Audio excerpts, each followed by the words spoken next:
വിനയൻ സാറിന് അതുവരെ ഒരു പടം പൊട്ടിയിട്ടില്ല. അപ്പോൾ ഈ പടം പൊട്ടിയപ്പോൾ എൻ്റെ മേലെയായത്. സോ ഫിലിം ഇൻഡസ്ട്രി അങ്ങനെ ഒരു എല്ലാവരും 8ഓളം ചെക്കുകൾ തിരിച്ചു കൊടുക്കേണ്ടി വരുന്ന അവസ്ഥ വരുന്നു. ഓരോ ആഴ്ചകളിലായിട്ട് ഓരോരുത്തർ തിരിച്ചു വാങ്ങിച്ചുകൊണ്ട് പോകും, പടമില്ല. പിന്നെ ആയിട്ട് go back to serials. Thankfully എനിക്ക് വന്ന സീരിയൽസ് ഒന്നും തന്നെ it was not the run of the mill kind of serials. You know അമ്മായിയമ്മ മരുമോളെ പീഡിപ്പിക്കുമ്പോൾ അപ്പുറത്തേക്കുന്ന ഭർത്താവ് എന്ന് പറയുന്ന ആ സാധനം എനിക്ക് കിട്ടിയിട്ടില്ല ഭാഗ്യത്തിന്. പകരം എനിക്ക് കിട്ടിയത് അന്നത്തെ ഒരു അവൻ ഗാഡ് ഫിൽം മേക്കർ എന്നൊക്കെ പറയാവുന്ന അല്ലെങ്കിൽ സീരിയൽസിലുണ്ടായിരുന്ന KK രാജീവ്, സജി സുരേന്ദ്രൻ, ഡോക്ടർ ജനാർദ്ദനൻ, മോഹൻ കൊപ്ലേരി, ഇങ്ങനെ 4 സീരിയൽസ് ഞാൻ ചെയ്തിട്ടുള്ളൂ. വൺ ഇസ് മുഹൂർത്തം, ലോറിക്കാരൻ നോബിൾ എന്ന് പറയുന്ന ആ സാധനം. അതേസമയം 8 മണിക്ക് മേഘം, 8:30 മുഹൂർത്തം, അങ്ങനെയായിരുന്നു അത് പോയിക്കൊണ്ടിരുന്നത്. സോ കോൺട്രാഡിസ്റ്റിംഗ് ആയിട്ടുള്ള 2 ക്യാരക്ടർ, ഒന്ന് ലോറി ഡ്രൈവർ, ഒന്ന് വളരെ സോഫിസ്റ്റിക്കേറ്റഡ് ഡോക്ടർ. അത് കഴിഞ്ഞിട്ട് എനിക്ക് വന്നത് എനിക്ക് തോന്നുന്നു പിന്നെ ഇതാണ് കുപ്ലേരിയുടെ സ്വരം എന്നുള്ള സീരിയൽ. ഇത്രേ ഞാൻ ചെയ്തിട്ടുള്ളൂ. അപ്പം ആ ഒരു എന്താണ് കണ്ടിന്യൂം ഓഫ് സീരിയൽസ് വന്നിരുന്നെങ്കിൽ ചിലപ്പോൾ സിനിമ എന്ന് പറയുന്നത് ഒരിക്കലും എനിക്ക് അപ്രാപ്യമായ ഒരു കാര്യമായിരുന്നു. സോ ആഫ്റ്റർ സ്വരം I stopped and then I work for films. അത് പതുക്കെ പിന്നെ ഈ ഞാൻ അതാണ് പറഞ്ഞത്, എനിക്ക് അങ്ങനെ പ്രത്യേകിച്ച് ഭയങ്കരമായ എഫർട്ടൊന്നും ഞാൻ ഇതിനകത്ത് എടുത്തിട്ടില്ല.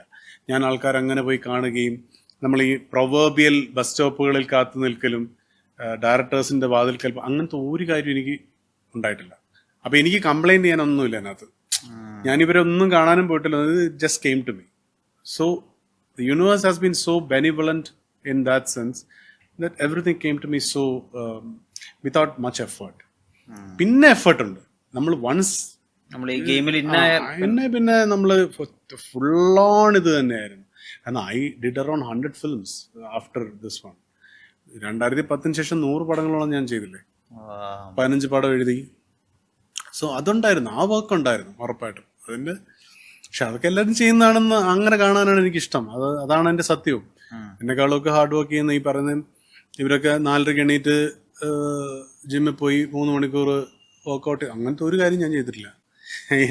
ഫിസിക്കൽ അധ്വാനം എന്റേത് വളരെ കുറവായിരുന്നു. ട്രിവാൻഡ്രം ലോഡ്ജിൽ ഒരു സംഭാഷണം എനിക്ക് വളരെ രസമായിട്ട് തോന്നിയിട്ടുണ്ട് ആ സമയത്ത്. ഇപ്പോഴും അങ്ങനത്തെ ഒരു സംഭാഷണം ഞാൻ കണ്ടിട്ടില്ല. അച്ഛൻ മകനോട് അമ്മയെ പറ്റി, അതായത് അദ്ദേഹത്തിന്റെ ഭാര്യയെ പറ്റിയിട്ട് അമ്മയുടെ ദുർനടപ്പുകളെ പറ്റി മകനോട് പറയാണ്. ആൻഡ് മകൻ അതിന്റെ അമ്മ ചെയ്തതിന്റെ സാമ്പത്തിക സാധ്യതകളെ പറ്റിയിട്ടാണ് പറയുന്നത്. അച്ഛൻ അമ്മയെ കുറച്ച് മോശക്കാരിയാക്കി പറയുമ്പോ മകൻ അച്ഛനോട് പറയുന്നത് അമ്മ കാസിനോവയുടെ ഒരു ഫീമെയിൽ വേർഷൻ ആയിരുന്നു. പെട്ടെന്ന് എഴുതി തീർന്ന കോൺവെർസേഷൻ അത് അവിടെ വെച്ച് എഴുതിയത് ഒരു ചായക്കട. ആ ചായക്കടയ്ക്ക് അതിരുന്ന് എഴുതിയത്. അത് എനിക്ക് നല്ല ഓർമ്മയുണ്ട്. അത് ആ സീൻ ഷൂട്ട് ചെയ്യുമ്പോൾ കാര്യം പി ജയചന്ദ്രൻ അച്ഛൻ.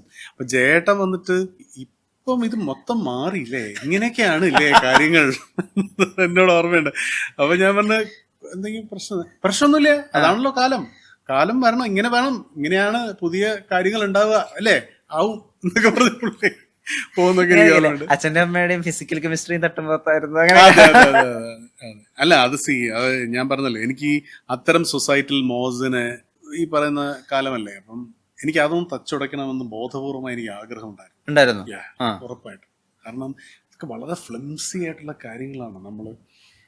നമ്മുടെ ഈ മോറലിസ്റ്റിക് ആറ്റിറ്റ്യൂഡ്സ് എന്നൊക്കെ പറയുന്നത്. ഇതിനു മുമ്പേ നമ്മൾ മാധവിക്കുട്ടിയൊക്കെ ഇതിനെ കുറിച്ച് എഴുതിയിട്ടുണ്ടെങ്കിലും നമ്മുടെ അത്തരം സൊസൈറ്റൽ മോസൊക്കെ എന്ത് വെണ്ണീറായി പോകുന്ന ശരീരങ്ങളെ കുറിച്ചാണ് ഈ ബോധേടാവുന്നത് അല്ലേ. നമ്മുടെക്കാൾ എത്രയോ 10,000 വർഷങ്ങൾ അല്ലെങ്കിൽ ബില്യൺസ് ഓഫ് ഇയേഴ്സ് ഉണ്ട് നമുക്ക് പൂർവികരായിട്ട് എത്രയോ പേർ. അവരിൽ നിന്നും വന്നെത്തിയ ഒരു ജനത ഇതില് ബോധേടാവുക എന്ന് പറയുന്നത് എനിക്കത് വളരെ കോമിക്കലായിട്ടാണ് എല്ലാ കാലത്തും തോന്നിയിട്ടുള്ളത്. അതുകൊണ്ടാണ് ആ സീൻ ബോധപൂർവം വെച്ച് ഇത്രയ്ക്കേ ഉള്ളൂ. ഐ വോണ്ട് ടു, നമ്മളൊരു എക്സ്ട്രീം അടിക്കത്തില്ലേ, ഒരു അച്ഛൻ മകനോട് പറയാൻ കഴിയുന്ന കാര്യങ്ങളായി ഇത് മാറ്റിയാൽ അതിലൊരു there is a normalization in the whole process. So I wanted to normalize the whole thing and make it very mundane. അതായിരുന്നു അതിന്റെ ബോധപൂർവമായിട്ടുള്ളൊരു സീൻ സ്ട്രക്ചറിങ് അല്ലെങ്കിൽ ഡയലോഗ് സ്ട്രക്ചറിങ് തന്നെയായിരുന്നു. ഇതിന്റെ ഇൻസ്പിറേഷൻ ഞാൻ ഇവിടെ നിന്നാണെന്ന് പറയട്ടെ. അതായത് ഒരു ആ മകൻ അച്ഛനോട് ചോദിക്കുകയാണ്, സെക്കൻഡ് ദിവസം ഞാൻ വായിച്ചു, പക്ഷെ ചില ഏരിയ എനിക്ക് മനസ്സിലാവുന്നില്ല എന്താ ഇതെന്ന്. ഇപ്പൊ ഒരു അച്ഛൻ മകനോട് ഇതൊക്കെ വ്യക്തമായി പറഞ്ഞു കൊടുത്തു, രണ്ടാനമ്മയായിട്ടുള്ള റിലേഷൻഷിപ്പും ഒക്കെ രവി മാഷിന്റെ. എന്റെ മകൻ അനുപമനായിരുന്നു, അച്ഛൻ അനുപമനന്റെ അച്ഛനായിരുന്നു. ഇല്ല, അത് ആക്ച്വലി ആ ഒരു സാധനമേ എനിക്ക് ഇതുണ്ടായി. അച്ഛനും ഞാനായിട്ട് അങ്ങനത്തെ ഒരു കോൺവെർസേഷൻ ഉണ്ടായിട്ടില്ല. അച്ഛന് ഞാനായിട്ട് ഉണ്ടായ കോൺവെർസേഷൻസ് എന്ന് പറയുന്നത് ഖസാക്ക് വായിക്കുമ്പോൾ എനിക്ക് നൈസാം അലിയുടെ ഏരിയ എനിക്ക് മനസ്സിലായിരുന്നില്ല.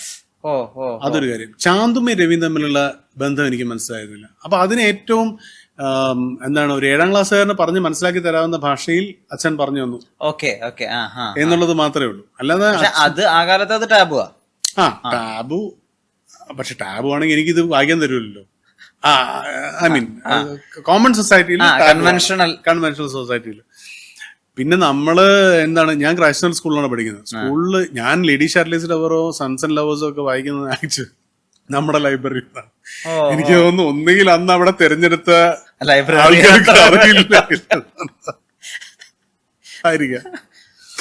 സോ അതല്ല, ഇത് ഈ scene particularly I wanted to break the jinx. അത് ഞാൻ വളരെ നമ്മളൊരു ഇന്റൻഷണൽ ആയിട്ട് ഒരു സാധനം ചെയ്യാന്ന് പറയില്ലേ. Good that you noted it. അധികം പേരും അത് ശ്രദ്ധിച്ചിട്ടില്ല. അത് ആ സാധനം ഞാൻ വേണമെന്ന് ചെയ്തതാണ്.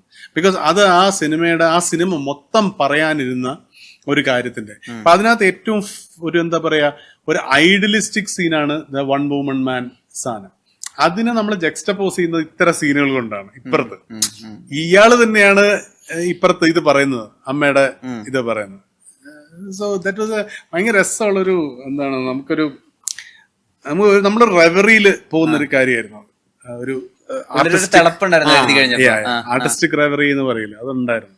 അത് ഓരോരുത്തരും ഓരോ ഇൻഡിവിജ്വൽസ് തന്നെയാണ് അല്ലേ. അവരെന്ന് പറയുന്നത് ഈ ചില ആളുകൾ നമ്മള് ഇങ്ങനെ ഒരു പെഡസ്റ്റൽ കയറ്റി വെച്ച് ദേ ആർ എബോവ് എവറിത്തിങ്. അത് നമ്മുടെ അച്ഛനായാലും അമ്മയായാലും അപ്പൂപ്പനായാലും എന്ന് നമ്മൾ പ്രതിഷ്ഠിക്കുന്ന ചില കാര്യങ്ങളുണ്ട്. അവരുടെ ഒരു സ്വകാര്യതയിൽ അവരെ ആലോചിച്ച് നോക്കൂ. They are all like us അല്ലേ.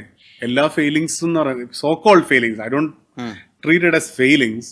നമ്മുടെ എന്താണ് ആട്രിബ്യൂട്ട്സ് ആണത്, നമ്മുടെ ബോഡിലി മെന്റൽ ആട്രിബ്യൂട്ട്സ് ആണത്. അത് മനുഷ്യൻ, ദാറ്റ് കോൺസ്റ്റിറ്റ്യൂട്ട്സ് എ മനുഷ്യൻ. So why not. അതുപോലെ എനിക്ക് കാലത്തിനൊക്കെ ഒരുപാട് മുമ്പല്ലേ ഇത് എന്നുള്ള കാര്യം. ഞാൻ പിന്നെ അത് കുറെ ഹിന്ദി വെബ് സീരീസിലൊക്കെ അങ്ങനത്തെ തമാശകൾ കണ്ടത് ഈ കോവിഡിന്റെ സമയത്ത്. അതായിരുന്നു എന്നെ ഒന്ന് ട്രൈ ചെയ്തായിരുന്നു, പക്ഷെ എനിക്കൊരു മൂഡ് ഉണ്ടായില്ല. ബ്യൂട്ടിഫുൾ. അന്ന് അങ്ങനെ ആരും അങ്ങനെ ഒരു തമാശ എഴുതില്ല. എന്റെ അറിവിൽ അതിന് മുമ്പ് ഒരു തമാശ അങ്ങനെ വന്നിട്ടില്ല. അതിന് ശേഷം പിന്നെ അതിന്റെ വേറെ കുറെ പതിപ്പുകളൊക്കെ വന്നത്. It's not too good. പക്ഷെ അത് ഭയങ്കര ന്യൂ ആയിരുന്നു ആ സമയത്ത്. അതെങ്ങനെ എഴുതി അറിയില്ല. അത് എങ്ങനെ ചോദിച്ചാൽ ബുദ്ധിമുട്ടാണ്. ബ്യൂട്ടിഫുൾ കംപ്ലീറ്റ് നമ്മൾ അവിടെ തന്നെയാണ്, ആ ഒരു സ്പേസിൽ തന്നെയാണ്. നമുക്ക് 1 ലൈൻ മാത്രമേ ഉണ്ടായിരുന്നുള്ളൂ. അപ്പൊ ആ വീട്ടില് നല്ല രസമുള്ള വീടാണ് നമ്മൾ ഷൂട്ട് ചെയ്യുന്ന വീട്. അപ്പൊ അതിനപ്പുറത്ത് എനിക്കൊരു ഡെസ്കും ചെയറും ഒക്കെ വിനയ് ഗോവിന്ദും മൃദുലും കൂടെ സെറ്റ് ചെയ്ത് തന്നിട്ട്, ഇന്നത്തെ നമ്മുടെ അവനൊക്കെ അന്ന് അസിസ്റ്റന്റ് ഡയറക്ടേഴ്സാ VKP-യുടെ. അപ്പം മൃദുലും വന്നിട്ട് അനുവേട്ടാ അങ്ങനെ ചെയ്ത് അത് ഇങ്ങനെ സാധനം. അപ്പൊ അവന്മാര് നല്ല രസമുള്ളൊരു ബ്യൂട്ടിഫുൾ ടീം. ബിടെക് മൃദുലും പിന്നെ സെറ്റ് ബേബി കോഹിനൂറൊക്കെ ചെയ്ത വിനയ് ഗോവിന്ദ്. അവന്മാരാണ് ശരിക്കും പറഞ്ഞാൽ അതിന്റെ ഫൈനൽ സാധനമില്ലേ, നമ്മുടെ ബ്യൂട്ടിഫുള്ള ഫൈനൽ ഷോട്ട് ഉണ്ടല്ലോ. ഞാനും ജയനും കൂടെ ഒരു സീ സൈഡിൽ ഇരുന്നിട്ട് അവൾക്ക് വേണ്ടി കുടിച്ച കള്ളും നനഞ്ഞ മഴയും വേസ്റ്റ് എന്ന് പറയുന്ന ആ സീക്വൻസ് സിനിമയിൽ ആദ്യം ഉണ്ടായിരുന്നില്ല. ഞങ്ങളുടെ ടൈലന്റ് മറ്റൊരു ടൈലന്റ് ആയിരുന്നു. അത് ശ്വേത വരുന്നൊരു ടൈലന്റ് ആയിരുന്നു. അതിന്റെ ടൈലന്റ് എന്ന് പറയുന്നത് ഇതായിരുന്നു. അതായത് ഇവള് മേഘന ഇങ്ങനൊരു പണി തന്നിട്ട് പോയി, ഞങ്ങൾ വീണ്ടും ഇതുപോലെയായി. ആ വീട്ടിനകത്ത് ഞങ്ങൾ വീണ്ടും ഇരിക്കുമ്പം ഞാനും ഇവനുള്ള കോൺവെർസേഷനാണ്, ഇനി ഒരു പെണ്ണിനെ നമ്മുടെ ഏരിയയിൽ അടുപ്പിക്കരുത്. നമുക്ക് എന്തിനാണ് പെണ്ണ്, നമുക്കൊരു പിന്നെ മെയ്ഡ് പോരെ, നമ്മൾ ഇത് ഭയങ്കര ചത്തുപോയനളിയ എന്നൊക്കെ പറഞ്ഞിട്ടുള്ള സംസാരം വരുമ്പോൾ പെട്ടെന്ന് വീണ്ടും മഴ പെയ്യുകയും അവിടുന്ന് ശ്വേത ഇതേപോലെ അന്നത്തെ ശ്വേത നടന്ന് ഇതേപോലെ സാരിയിൽ ഇങ്ങനെ വന്ന് അതെ എന്ന് പറയുന്നിട്ട് ഞങ്ങൾ ഇങ്ങനെ തിരിഞ്ഞു നോക്കുന്നത് കമിൻ എന്ന് പറയുന്നിടത്തായിരുന്നത് എന്റെ. അപ്പൊ അത് ആ എന്റെ ഷൂട്ട് ചെയ്യാനൊക്കെ നിന്ന സമയത്ത് ഞങ്ങള് മഴനിർത്തുള്ളികളുടെ ഫൈനൽ 2-3 ഷോട്ട്സ് എടുക്കാൻ വേണ്ടി ഫോർട്ട് കൊച്ചിയുടെ ബീച്ച് സൈഡിൽ നിൽക്കുന്ന സമയത്ത് മൃദുലും വിനയും കൂടെ ഓടി വന്ന് അനുവടാ ഗംഭീര വിഷ്വൽ ഉണ്ട്, നമുക്ക് ഒരു ഇവിടെ എന്തെങ്കിലും ചെയ്യാൻ പറ്റുമോ, ടൈലന്റ് ഇതിനേക്കാൾ വലിയ വിഷ്വൽ ഇല്ല. ഞാൻ ഓർഡർ കിടന്നു ചുമ്മാ നമ്മൾ ടൈലന്റ് ഓൾറെഡി നമ്മൾ ഷൂട്ട് ചെയ്യാൻ നാളെ ഷൂട്ട് ചെയ്യാൻ നിങ്ങളിത് വാന്ന് പറയും. എന്നെ വലിച്ച് കൊണ്ടുപോയി. ഞാൻ നോക്കുമ്പോൾ ഇവന്മാർ ആ ബൈക്ക് അവിടെ സെറ്റ് ചെയ്തിട്ട്, മൃദുലും വിനയോട് ബൈക്ക് സെറ്റ് ചെയ്തിട്ട് അതിന്റെ മുകളിൽ ജയനെ ഇരുത്തിയിരിക്കുകയാണ്. അപ്പുറത്തുനിന്ന് മഴ വരുന്നുണ്ട്. ഇതായിരുന്നു വിഷ്വലോ. അപ്പം ഇവന്മാർ എന്തെങ്കിലും എഴുതുന്നു പറഞ്ഞു. അങ്ങനെ ഞാൻ ആകെ ഇത് മാത്രമേ എഴുതുള്ളൂ. പിന്നെ നമ്മള് പോസ്റ്റിൽ ഡബ് ചെയ്തതാണ്. ആദ്യം അവൾക്ക് വേണ്ടി കുടിച്ച അത് മാത്രമാണ് നമുക്ക് അവിടെ വന്ന, അത് മാത്രമേ നമ്മൾ അവിടെ ഷൂട്ട് ചെയ്തുള്ളൂ. ബാക്കി എന്തൊക്കെയാ പറയാം, ABCD പറയാൻ പറഞ്ഞതാണ്. പിന്നെ നമ്മൾ ഷൂട്ട് ചെയ്തത്. VKP എവിടെയായിരുന്നു? VKP ഓടി വന്ന് ഇതൊക്കെ ജോമാൻ ഇത് ക്യാമറ സെറ്റ് ചെയ്തിരിക്കുകയാണ്. അപ്പൊ VKP വെച്ചത് എന്താ പരിപാടി ചെയ്ത് അപ്പോഴാണ്. അപ്പൊ വിനയ് പറഞ്ഞ് ചേട്ടാ ഇങ്ങനെ ഒരു VKP deadly man, let's shoot it. അങ്ങനെ ഷൂട്ട് ചെയ്തത്. സോ ദാറ്റ് അങ്ങനെ ഒരുപാട് സീൻസ് ഉണ്ട് beautiful. It's about a team, it's about a great team. It's not about me, it's about VKP. ഏറ്റവും അണ്ടർ റേറ്റഡ് ആയിട്ടുള്ള ഒരു ഡയറക്ടറാണ് VKP. It's a fantastic director.